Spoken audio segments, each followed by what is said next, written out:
नमस्कार, आदाब, सत श्री अकाल दोस्तों। Welcome back to your own channel current affairs express पे। तो guys, PM Modi, okay, PMO prime minister office to hold meeting on September 23 to help create domestic big four. इसका मतलब देखिए कि प्राइम मिनिस्टर ऑफिस ने 23 सितंबर को एक मीटिंग आयोजित करेगा। किस लिए? कि हम लोग का जो डोमेस्टिक बिग फोर आज के डेट पे अमेरिकन है, तो big four domestic company create करना चाहते हैं। आप बोलेंगे ये big four company American domestic मतलब, चलिए समझते हैं। जनरली आज की डेट पे बहुत सारा सवाल उठ रहा है कि why doesn't India have its own big four, मतलब इंडिया का खुद का बिग फोर नहीं है, क्यों नहीं है? अब सोचेंगे अमेरिका जैसा हम लोग इतना आगे तरक्की कर थोड़ी चुके हैं, आप लोग को अभी तक पता नहीं है बिग फोर क्या है। तो देखिए, अमेरिका से हम लोग ज्यादा कैपेबल है, फिर भी आज बिग फोर अमेरिका का है, इंडिया का नहीं है। क्यों? देखिए, बिग फोर मतलब बोला जाता है कि जो सर्विस प्रोवाइड करते हैं, जैसे टीसीएस, इन्फोसिस, इनका कोई प्रोडक्ट नहीं है, सर्विस प्रोवाइड करते हैं। तो आज के डेट पर अगर बिग फोर सर्विस प्रोवाइडर माना जाता है, एक केपीएमजी है, एक डेलॉयट है, ओके, एक यूआई है, एक पीडब्ल्यूसी है। तो ये बिग फोर जो कंपनीज, आप सोचेंगे जो टीसीएस, इन्फोसिस, विप्रो, एचसीएल, टेक महिंद्रा, हम लोग का आईटी सेक्टर क्या कर रहे हैं? ये भी सर्विस प्रोवाइड करता है, बट ये टॉप क्वालिटी सर्विस नहीं प्रोवाइड कर पाता है।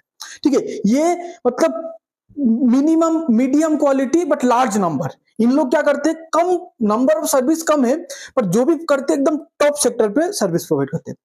ओके, आप बोलेंगे कैसे? देखिए, बिग फोर इन इंडिया आउटसाइंस एमएनसी पेरेंट्स, मतलब देखिए हर एक कंपनी का एक पेरेंट कंपनी होती है। जैसे मान लीजिए अबाउट इंडिया मतलब अबाउट जो दवा की जो मेडिसिन कंपनी है वो इंडिया के लिए है, अबाउट इंडिया। मतलब इसका पेरेंट कंपनी कौन है, इसका पिता कौन है? अबाउट, ओके, जो अमेरिका का है, उसका एक इंडियन वर्जन है अबाउट इंडिया। तो बोलता है कि ये इसका जो पेरेंट कंपनी है, मतलब ये यूआई, केपीएमजी, पीडब्ल्यूसी, डेलोइट, इसका जो पेरेंट कंपनी है, इन लोग से ज्यादा आज ये डेलॉयट इंडिया, केपीएमजी इंडिया, पीडब्ल्यूसी इंडिया, यूआई इंडिया कमाता है। तो सोचिए इंडिया से इसको कितना बिजनेस मिलता है। आप बोलेंगे इन लोग कहाँ सर्विस देता है? Top sector, financial sector, government को जो भी आईटी सर्विस चाहिए रहता है, ये सब कंपनी प्रोवाइड करता है, हम लोग को इंडियन कंपनी। अब बोलेंगे गवर्नमेंट ऐसा क्यों करते हैं? इंडियन कंपनी आज की डेट पे कैपेबिलिटी प्रोवाइड नहीं करता, उतना क्वालिटी प्रोवाइड नहीं कर पाते, इसलिए गवर्नमेंट को मजबूर होना पड़ता है ऐसे कंपनी को सर्विस प्रोवाइडर बनाने के लिए। ओके, अब यूएस, अब एक बात नहीं मानेंगी हम, जनरली डोनाल्ड ट्रम्प क्या बोलता है? डोनाल्ड ट्रम्प हमेशा यही बोलते रहता है कि इंडिया के साथ जब हम लोग ट्रेड करते हैं, इंडिया हम लोग से ज्यादा कमाते हैं, इंडिया ट्रेड सरप्लस पे है। ठीक है, मतलब हम लोग अगर इंडिया से 10 रुपए कमाते हैं, इंडिया हम लोग से 15 रुपए कमा के जाता है, तो 5 रुपए सरप्लस पे। बट उसमें डोनाल्ड ट्रम्प कभी सर्विस सेक्टर को इंक्लूड नहीं करता। अगर आप पूरे सेक्टर, मतलब पूरा बिजनेस, डिफरेंट डिफरेंट सेक्टर होता है ना, इंफ्रास्ट्रक्चर सेक्टर, सर्विस सेक्टर, पूरे ओवरऑल अगर इंक्लूड करेंगे तो यूएसए हम लोग से 35 टू 40 बिलियन ज्यादा कमाता है। ओके, अगर आप सर्विस, आर्म्स, रॉयल्टीज ये सब इंक्लूड कर देंगे तो यूएसए ज्यादा कमाते हैं। आप बोलेंगे कि आर्म्स भी इंक्लूड नहीं करते, नहीं, डोनाल्ड ट्रम्प का कैलकुलेशन पे वो भी नहीं है। तो आप बोलेंगे रॉयल्टीज क्या होता है? रॉयल्टीज होता है, मान लीजिए जैसे मैं एक ब्रांड हूं, तो क्या है, जैसे, हाँ, आपको बेस्ट एग्जांपल, जैसे ट्रम्प टावर। तो ट्रम्प आके इधर बिल्डिंग नहीं बनाते, इधर का लोकल जो हम लोग का देश का जो रियल एस्टेट बिल्डर है, उन लोग बिल्डिंग बनाते हैं, सिर्फ उन लोग यूज करते हैं ट्रम्प टावर, और ट्रम्प टावर के नाम पे ट्रम्प को रॉयल्टीज देता है। तो वो भी तो एक कमाई हुआ ना अमेरिका का इंडिया से। और देखिए, गुड वर्सेस सर्विस। गुड्स क्या है? जो लोग, आप जिसको टच एंड फील कर पाते हैं, आप जिसको देख पाते हैं, तो जब आप गुड्स की बात करेंगे ना, इंडिया ज्यादा कमाते हैं। बट अब गुड्स, सर्विस, आर्म्स, ठीक है, रॉयल्टीज मिला देंगे तो एक्चुअली यूएसए ज्यादा कमा रहे हैं, 35 टू 40 बिलियन डॉलर ज्यादा कमा रहे हैं। अब देखेंगे कि अब आप सोचेंगे कि इंडियन गवर्नमेंट को, इंडियन कंपनी को, मतलब ये सर्विस देना चाहिए। हम लोग का जो जीएसटी काउंसिल का जो वेबसाइट है ना, वो इन्फोसिस को दिया गया था कि तुम मैनेज करो इसको। ठीक है, उसमें इतना क्रैश होने लगा, गवर्नमेंट फिर सोचने लगा कि मैं इन्फोसिस से कॉन्ट्रैक्ट छीन के दूसरे कंपनी को दे दूं। ठीक है, तो ऐसा है। तो अब आज के डेट पे अगर हम लोग अमेरिका के ऊपर हर एक सेक्टर पे टैरिफ लगाएंगे ना, तो अमेरिका बैकफुट को रहेगा, ये अमेरिका को अच्छे से पता है। तो ये जो भी मीटिंग है, ये मीटिंग को हेड कौन करने वाला है? हमारा गवर्नमेंट का आज के डेट पे जो प्रिंसिपल सेक्रेटरी है वो शक्तिकांता दास। आप एक बताइए, ये शक्तिकांता दास कौन है? कमेंट कीजिए, मैं आपको 10 सेकंड टाइम देता हूं। ओके, वीडियो पॉज करके कमेंट कीजिए। शक्तिकांता दास है हमारा, मतलब रिजर्व बैंक ऑफ इंडिया का एक्स गवर्नर, जो कोविड के टाइम पे हमारा इंडिया को, जो शेयर मार्केट वगैरह को जैसे हैंडल किया था, ये काबिल तारीफ था। ये फाइनेंस बैकग्राउंड से एक्चुअली नहीं आते हैं। शक्तिकांत दास अगर देखेंगे, ये एक यूपीएससी मतलब कैंडिडेट है, बहुत अच्छी तरीके से हैंडल किया था। ओके, तो आज की डेट पे यही जाके हमारा वो मीटिंग को मतलब जो भी पीएमओ का जो भी 23 सितंबर पे जो भी मीटिंग होगा उसको हेड करने वाला है गवर्नमेंट का एक पोजीशन पे, प्रिंसिपल सेक्रेटरी का position.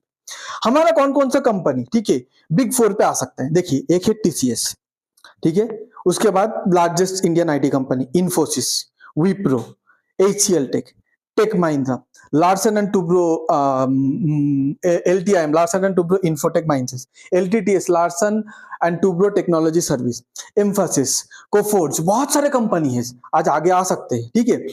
Mid cap, small cap, ये सब लार्ज कैप कंपनीज है, सब आगे आ सकते हैं। तो गवर्नमेंट कहीं ना कहीं इसी को पुश करना चाहता है कि ये जो बिग फोर जो फॉरेन कंपनी है ना उसको छोड़ के हम लोग इंडियन बिग फोर बनाएंगे। डोनाल्ड ट्रम्प बहुत ही टैरिफ वगैरह आजकल लगा रहे हैं, आपको पता है H1B वीजा पे भी रेस्ट्रिक्शन लगा दिया। रेस्ट्रिक्शन मतलब एक टाइप से रेस्ट्रिक्शन नहीं हुआ, $1000 इंप्लीमेंट कर दिया, ठीक है, सॉरी 1 लाख, पहले $1000 था, अभी $1 लाख इंप्लीमेंट कर दिया।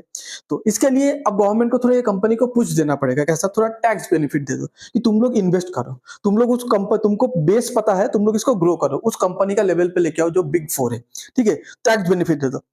कॉम्प्लायंस, जो भी गवर्नमेंट का रूल्स रेगुलेशन स्टैंडर्ड पॉलिसी जो भी होता है, अगर कंपनी को किसी चीज को मानने पे थोड़ा बहुत तकलीफ हो रहा है ना, तो for a couple of days, मतलब कपल ऑफ ईयर्स, थोड़ा बहुत 1-2 साल के लिए उस पे कॉम्प्लायंस पे रेगुलेटरी जो भी रूल्स है उसको छूट दे दो, बोलो ठीक है तुम अपने हिसाब से काम करो, तुमको मैं 4 साल देता हूँ, 5 साल देता हूँ, तुम बिग फोर को रिप्लेस करके दिखाओ, रिप्लेस करके दिखाओगे तो तुमको और टैक्स बेनिफिट दूंगा, ऐसे बोलो। कंपनी भी एकदम मन लगा के, जी जान लगा के काम करेगा। ओके, अभी ये जो ग्लोबल ऑडिटिंग सर्विस मार्केट वगैरह नहीं, जो फाइनेंशियल सेक्टर, ऑडिटिंग सेक्टर वगैरह जो मार्केट है ना पूरा ग्लोबली, वो आज के डेट पे तो 2024 पे वो $226 बिलियन का है। अगर आज से आप मतलब 9-10 साल बाद मतलब फ्यूचर पे जाएंगे तो वो ग्रो होके बन जाएगा $325 बिलियन। ओके, और $235 बिलियन आज के डेट पे चल रहा है। ओके, मतलब 2025 पे, तो 10 साल बाद वो लिटरली $100 बिलियन बनने वाला है। हर साल वो 4.11% ग्रो करता है। तो आप देखिए इतना बड़ा मार्केट है, हम लोग के पास टैलेंट है, जो टैलेंट यूएसए पे चले जाते हैं, आज के डेट पे वीजा रेस्ट्रिक्शन की वजह से वो टैलेंट इंडिया पे ही रहेगा। अगर इसको बिग फोर को हम लोग ग्रो कर पाएंगे ना, तो इंडियन टैलेंट बहुत खुशी खुशी काम करेगा, क्योंकि सैलरी भी बढ़ेगा, लाइफस्टाइल भी होगा, ठीक है, क्वालिटी ऑफ सर्विस भी बढ़ेगा। ये हम लोग का जो देसी बिग फोर रहेगा उन लोग को ज्यादा जॉब भी मिलेगा, मतलब ज्यादा कॉन्ट्रैक्ट मिलेगा।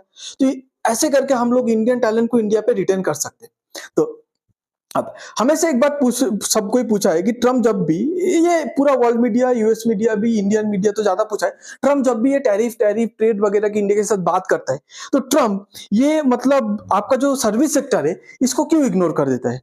ट्रम्प को अच्छे से पता है कि सर्विस तो हम लोग इंडिया से इतना कमाते हैं कि कैसे हम लोग सर्विस सेक्टर को पकड़ ले। अब देखिए यूट्यूब जो भी रेवेन्यू कमाते हैं इंडिया से, ये ट्रम्प कैलकुलेट नहीं करता। फेसबुक जो रेवेन्यू कमाता है, इंस्टाग्राम जो रेवेन्यू कमाता है इंडिया से, जो इतने यूजर बेस है, ये सब ट्रम्प ट्रेड पे कैलकुलेट करता है नहीं, पता नहीं कौन सा लॉजिक लगाते हैं। ट्रम्प सिर्फ गुड्स का कैलकुलेट करते हैं, मतलब कपड़ा हो गया, ठीक है, जो भी सामान जो आप लोग टच एंड फील कर पाते हैं, इसमें इंडिया ज्यादा कमाता है। बट ओवरऑल अगर सब कुछ ले लेंगे तो ज्यादा कौन कमाता है, ज्यादा कमाता है आपका यूएसए। अब देखिए ये अमेजन, फ्लिपकार्ट भी आज के डेट पे वॉलमार्ट का है, ये जो सर्विस प्रोवाइड करते हैं। आपको पता है अमेजन का ग्रेट इंडियन फेस्टिवल आ रहा है, फ्लिपकार्ट का बिग बिलियन डे सेल आ रहा है, तो अमेजन फ्लिपकार्ट कम पैसा इनकम करेगा। आप अगर एक 1000 रुपीज का सामान खरीदते हैं तो उसको सेलर के पास जाएगा 850 रुपीज, 150 रुपया पर 1000 पे 100 रुपीज ये कमीशन ले लेगा अमेजन फ्लिपकार्ट ऐसे कंपनी।